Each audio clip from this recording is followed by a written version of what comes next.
Hello, I'm Curtis Marshall, and today's episode is about the Canadian Premier League and what we know so far about it. Now, I'm just gonna, as a side note, gonna tell you guys I am a Canadian and I'm super excited and proud that we have our own, finally, our own Division 1 soccer league coming to Canada in spring 2019. So let's get started. So the Canadian Premier League was formed and sanctioned on May 6th, 2017. The CPL will be Canada's Division 1 soccer league and will be focused on developing the game of soccer in the country, as well as developing players for the men's Canadian national team.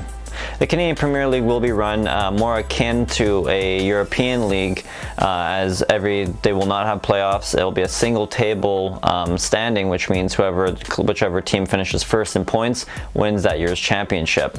Also, like Europe, each club will be owned individually by its owner, not by the league, as you would see in the MLS in the US.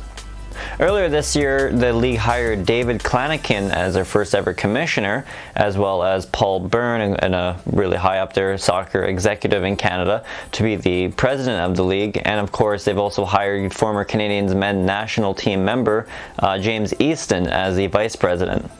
Now, currently, the league is set to kick off in April of 2019 with a total of 7 clubs as of early October 2018. The 7 clubs are going to be Halifax Wanderers Football Club in Halifax, York 9 Football Club in York Region, just outside Toronto, Forge FC in Hamilton, Valor FC in Winnipeg, and all the way in Alberta we have FC Edmonton in the city of Edmonton, Calgary FC in the city of Calgary, and then finally, to complete the coast-to-coast league that we have, it is Pacific FC on Vancouver Island. I'll be doing a video next week that will actually be have a more in-depth look at the 7 different clubs, so make sure you stay tuned for that. The league has stated in the past this year that they have actually been in contact with a total of 22 different markets across Canada, all having various levels of interest in joining the Canadian Premier League in the coming years. They have even talked about having promotion relegation in the next 10 years or so for the league, which would be pretty cool, and they're also thinking about setting up a second and even third division underneath the Canadian Premier League. The CPL clubs will also not only be taking part in the CPL season during the year, but they'll also be in another tournament for the Voyageurs Cup. They'll be in that tournament with the USL's Ottawa Fury and the MLS's Toronto A.F.C, Montreal Impact, and Vancouver Whitecaps, all to see who is the best club in Canada and which club will represent Canada in the CONCACAF Champions League. The league also recently announced a kit provider from Italy, Macron, which is actually pretty unique kit designer. Macron has stated that they'll be communicating with these 7 different supporter groups for each club, as well as the coaches and the owners, to try and break down and come up with a unique kit for each club. Now, when it comes to rosters, the league has announced that there will be some roster rules in effect as soon as possible, as well as even a salary cap. We don't know what that salary cap will be at for the 2019 season yet, but we do know about the roster rules. The roster rules being that each Canadian club will have to have over 50% of their roster Canadian, as well as 6 of their starting 11 have to be Canadian. We don't know how exactly each club will be building their rosters, but an article posted back in the summer from the Hamilton Spectator stated that there will be 5 different pools. The first pool will be the foundational player pool. This pool will have top Canadian players already playing professional soccer at a high level in another different country.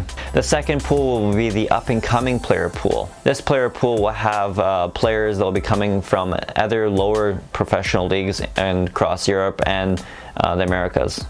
The home territory pool will be the third pool, and this pool is really just that every club will have its own region that they'll be scouting players from. So Winnipeg will have usually, like Valor FC, will have a lot of Manitoban-born players, for example. This is so they can increase the amount of hometown heroes that each club will have, starting off right off from the inaugural season.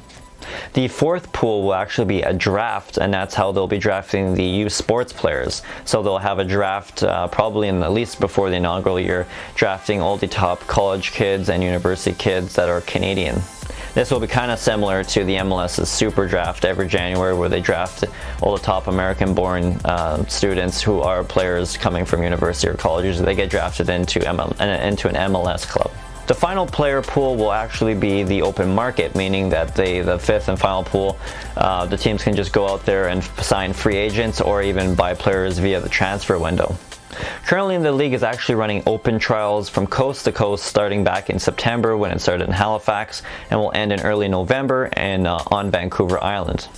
These trials are used for coaches to scout players in Canada that aren't playing in college or at a professional level. The best players that these coaches like from the 7 trials will get called up to do a tryout for a club during the preseason and maybe even get rewarded with a contract. So that is pretty much what you need to know that has been announced and is official by the Canadian Premier League so far coming into October of 2018. Make sure you join me next week as I take an in-depth look at the 7 different clubs that will be starting the inaugural year with the Canadian Premier League. If you haven't done so, please make sure you hit that subscribe button and the like button, as well as I really appreciate it if you share the video so we can spread the word of the Canadian Premier League. Now, are you excited for the Canadian Premier League? Because I sure am. So if you want to talk some Canadian Premier League, please make sure you hit me up in the comment section below. And if you got questions you want me to answer on any of my future videos for the Canadian Premier League, if you got any video ideas you want me to do about the Canadian Premier League, please mention it in the comments. You can follow A.F.C. Curtis on Twitter, Facebook, and Instagram at A.F.C. Curtis, and I'll be updating you regularly on those accounts about my new episodes that I drop each and every Tuesday, as well as the latest news and updates from the Canadian Premier League each and every day. So until next week, thank you for watching.